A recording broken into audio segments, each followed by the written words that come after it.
Zaskia Gotik sebut dirinya trio gembrot, aksi jogetnya jadi sorotan.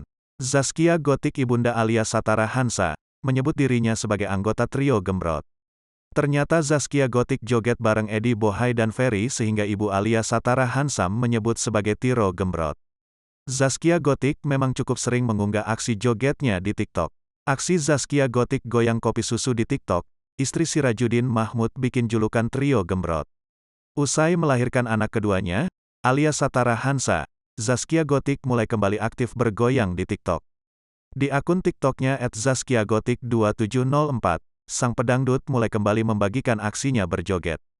Zaskia Gotik berjoget sendirian, maupun bersama teman-temannya. Tak ketinggalan Zaskia Gotik juga membagikan momen anaknya, Arsila Bungalia Sirkiani yang sedang lucu-lucunya. Arsila yang sudah pandai bicara ini kerap masuk di akun TikTok Zaskia Gotik. Tak hanya pandai bicara, Arsila juga pandai berpose atau berjoget.